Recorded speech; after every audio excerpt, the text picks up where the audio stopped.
นี่เราจะเคลียร์ออก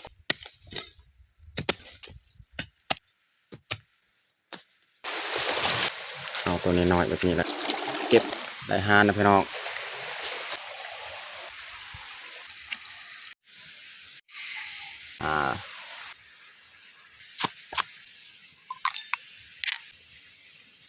ลวก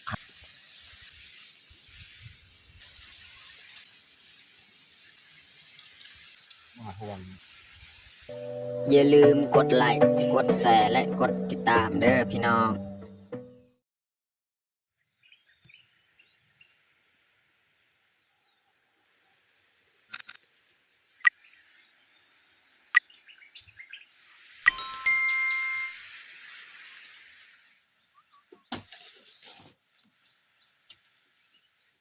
กล่าวทักทายสบายดีเบิร์ดสู่ครูสู่คนเนาะยินดีต้อนรับเข้าสู่สองเบายืงแล้วก็มื้อนี้ก็พาเมียเข้ามาทางยาไฮคือเก่าตามเดิมตามเคยนี่แหละตอนนี้เขากามาแต่เช้าๆพี่น้องเนาะเขากาที่ทางพวกแหละนี่ทางหลังของเฮานี่บอนทียะคาลายเอาบ่อะไรห่างมาแต่ทุกคนก็ติดตามเบิ่งติดตามชมกับพวกเฮาเนาะใส่ชีวิตอยู่ในป่าในไฮคือเก่าตามเดิมตามเคยเนาะมีแต่ทุกคนติดตามเบิ่งติดตามชมแบบยาวๆเลย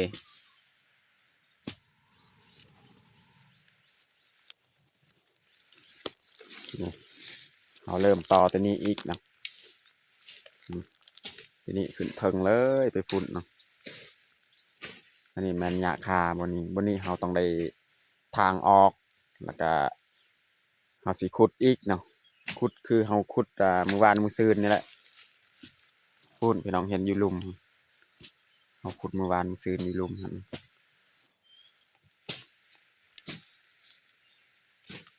บนนี้คือกันเราทางออกเบิดหญ้าใบของมันเราสิขุดอีก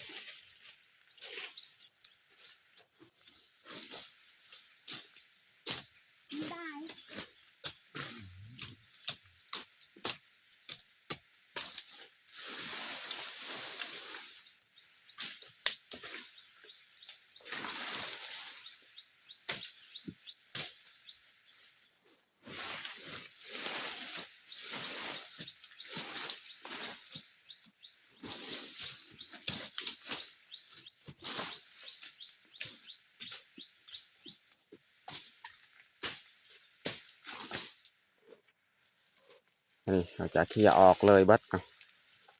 ให้มันแปดเลยแถวนี้นี่เพราะว่ามันเป็นหญ้าคาแบบนี้นะเราต้องเคลียร์ออกบนนี้นี่เราต้องได้ขุดออกหากของมันออกเบิดเอาขุดแล้วก็เอาหญ้าตัวนั้นนะหญ้าตัวเคลียร์ออกมาปกคืน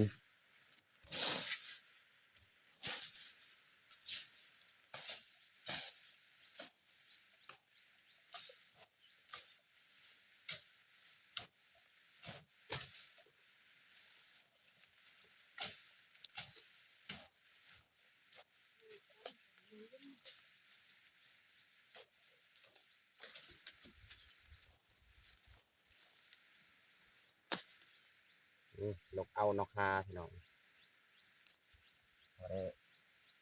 เอามาเฮ็ดอาหารเพียง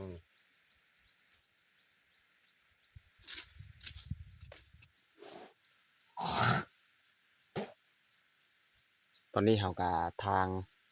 หญ้าหดเทิงแล้วเขาก็สีพักจะหน่อยเขาก็สีขุดหญ้าคานี่แหละบนบริเวณเขานั่งขุดหากหญ้าคาออก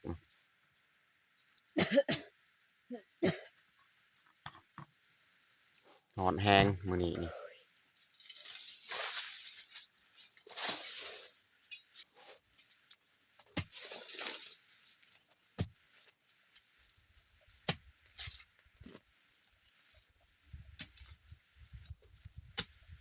ตอนนี้เขาจะเริ่มขุดเลย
พี่น้องเบิ่งหากมัน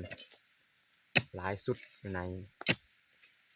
แต่ว่าขุดออกเบิดแบบนี้นี่โอกาสที่มันจะปงมีน้อย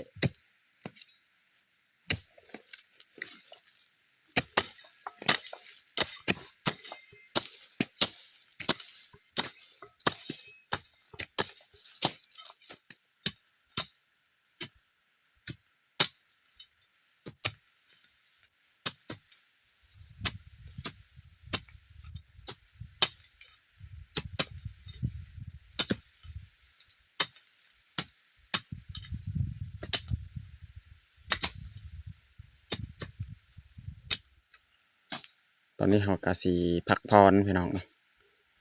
เราขุดได้สำนี้เนาะยังลายอยู่นี่เราขุดอันนี้ก็ใส่เวลาหลายชั่วโมงเลยนี่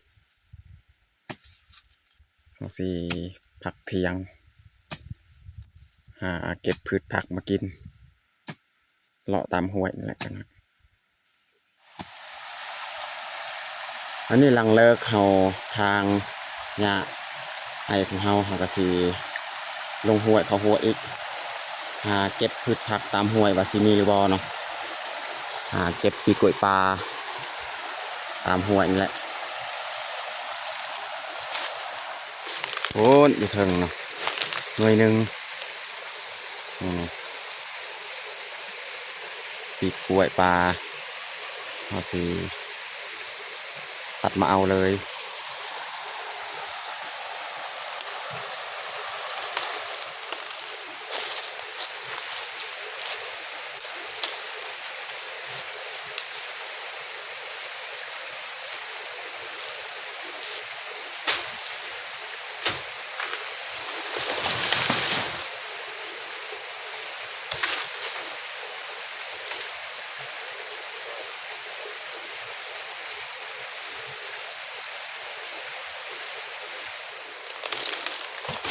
มาเก็บมักเดือพี่น้องนี่เก็บมักเดือยังน้อยๆนี่เมียนี่มักกิน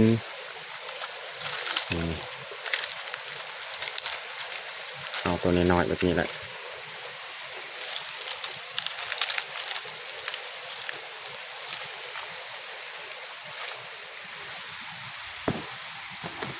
ได้แล้วเก็บมักเดือสมีนะ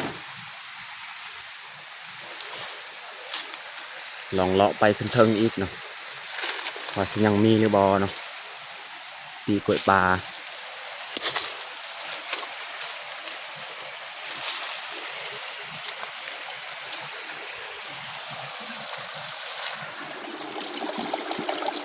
เก็บปูดพี่น้องปูดตามห้วย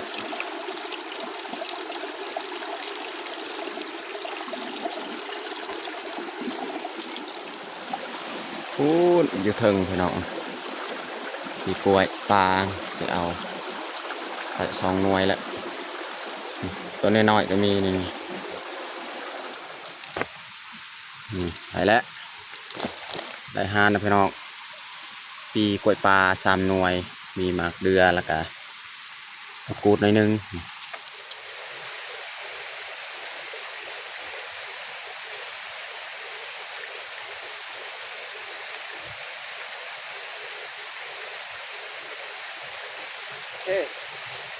สีกลับไปเฮ็ดอาหารเที่ยงเลย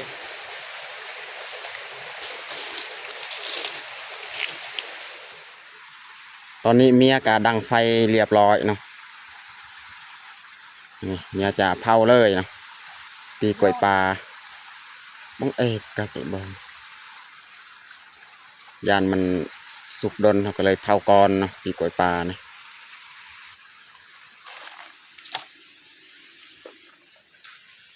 เสียออกเครื่องของเรา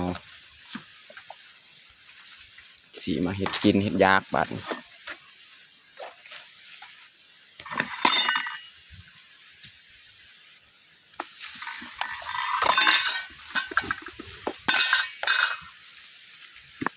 ี่แหละในหม้อ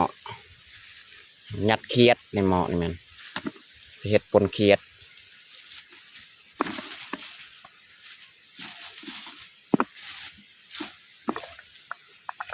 มีเครื่องหอมนี่ในถุงยางละเอียดเอาไปทำความสะอาดก่อน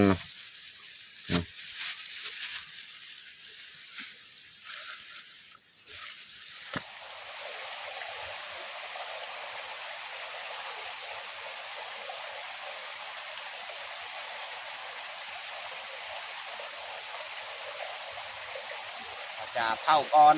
เขียดของเรา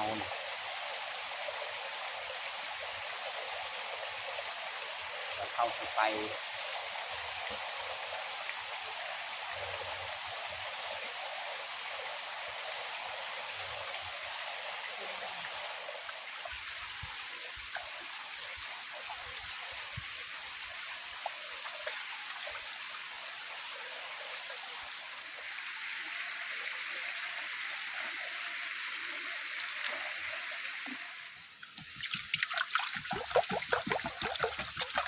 ใส่น้ำพี่น้อง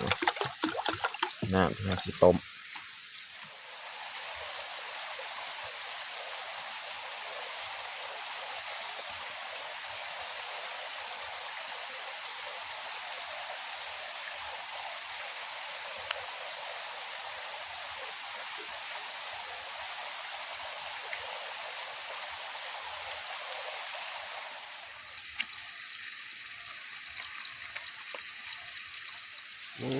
ปีกล้วยปลานี่น่าจะสุกแล้วพี่น้องปีนก่อน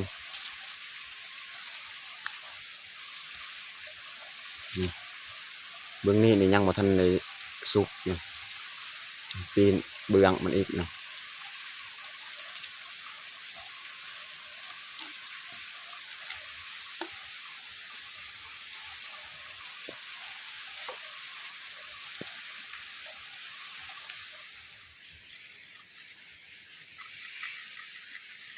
อาจจะปาดคานใส่เอาต้มเขียดกันหน่อย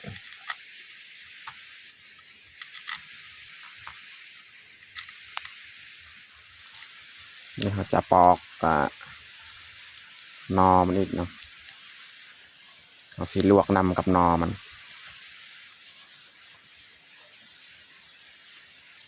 นอขา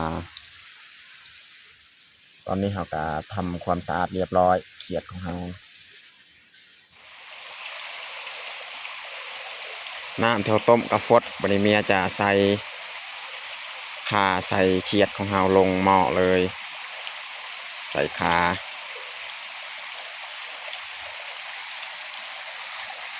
ก็ใส่เขียดของเราอีกนะ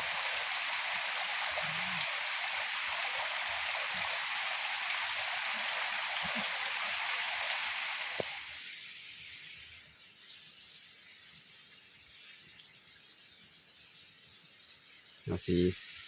เสียบมะพริกมะปีนะพริกกระเทียมมาแหละเราสีเสียบมะปี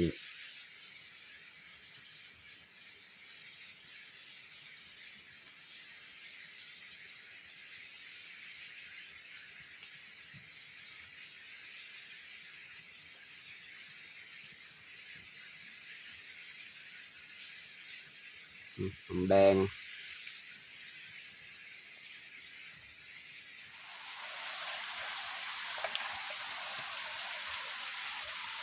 น่าจะสุกแล้วลวกเขียดหรือว่าต้มเขียดของเรากระสีทะประมาณจะ5 นาทีถึงปงซอยหอมบัวไว้เนาะสีปรุงใส่ปนของเราจังหน่อย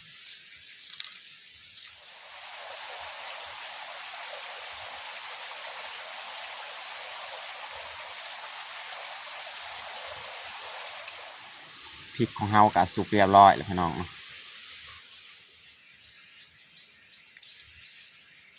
อันนี้เราสีตำมักพริกเนาะใส่เกลือเป็นนัวบาดนี้ใส่เกลือใส่เป็นนัวอาจจะตำก่อน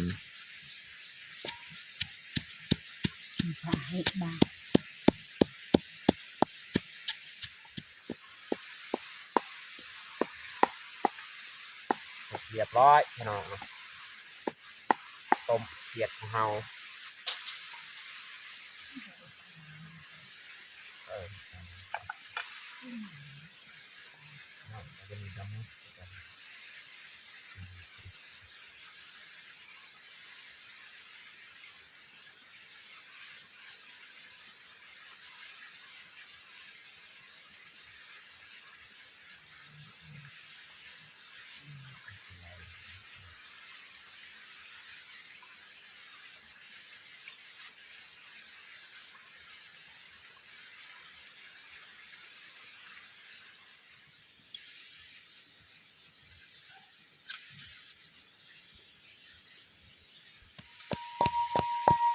นี่เฮาใส่เขียดของเฮาลงเลยตั้มทางโตเลยพี่น้องเนาะไม่ได้เอากระดูกยังออกตำบดแบบนี้แหละ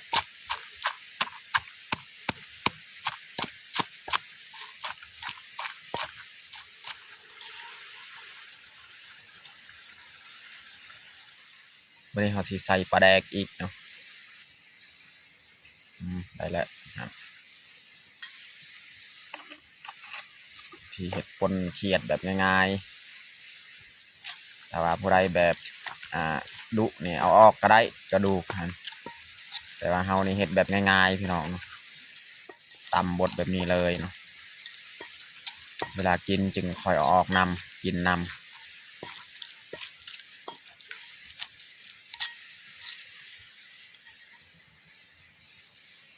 ประมาณนี้แหละเหลือแต่เขาเติมน้ำแล้วก็ใส่เครื่องหอมจังหน่อยนะใส่ถ้วย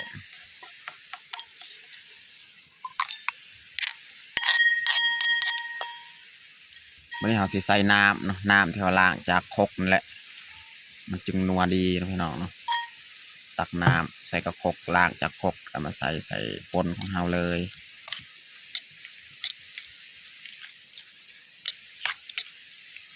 นี่กระดูกแบบนี้นี่ง่ายๆเขาออกเป็นกระดูกใหญ่ๆนี่เรากินออกก็ได้วันนี้สุดท้ายนี่เขาจะใส่เครื่องหอมเลยเนาะใส่หอมบัว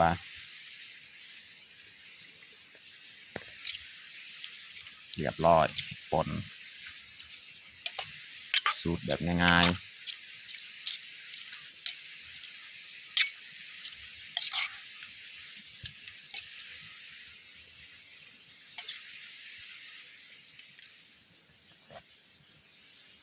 ลวกผักกูดพี่น้องจะมีลวกคาเนี่ยหน่อยนึงตอนนี้ก็เรียบร้อยเขาแต่งเผาเฮาป่นเขียดแล้วก็มีแจวมีลวกกะผักกูดแล้วก็หน่อคากล้วยจากบ้านแล้วก็ปีกล้วยเฮาเผาเฮาจีนแล้วก็มีมักเดือในหม้อนี่แม่นน้ำสดน้ำซุปนั่นแหละสำหรับอาหารเที่ยงของเฮากะเบิดซุนี้แหละตอนนี้กะเรียบร้อยเฮาแต่งข้าวเฮาแต่เฮาจะลงมือกินข้าวเที่ยงเลยเอามาทุกคนมากินข้าวเที่ยงน้ำกัน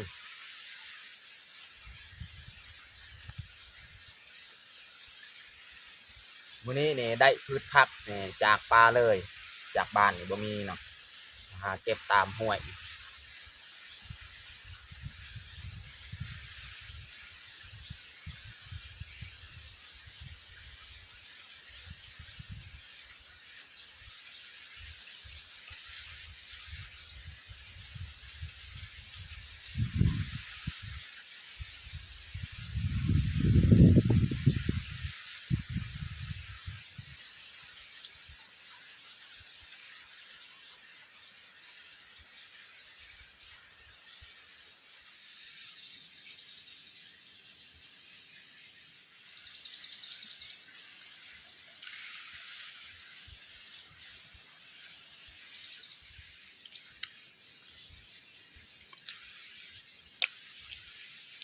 ลวกน้องคาน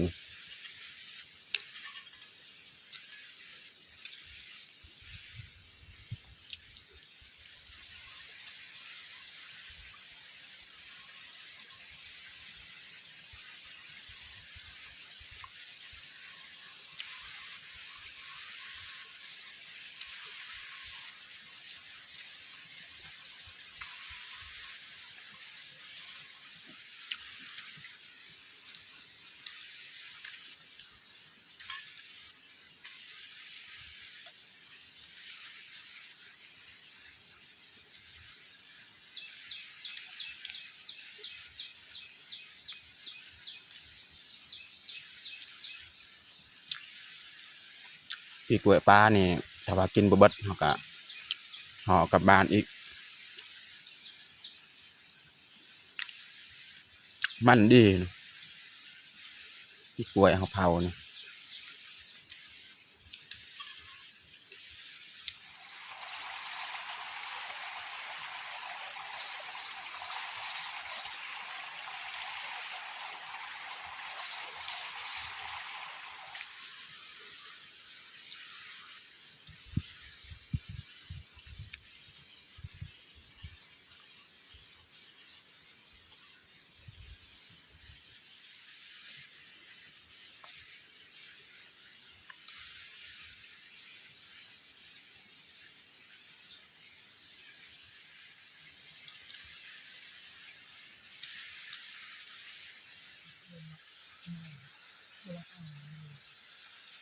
ลองเท่านั้นดูดอกหายใหม่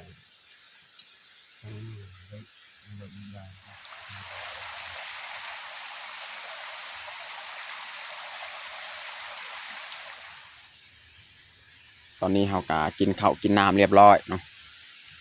กินกล้วยอีก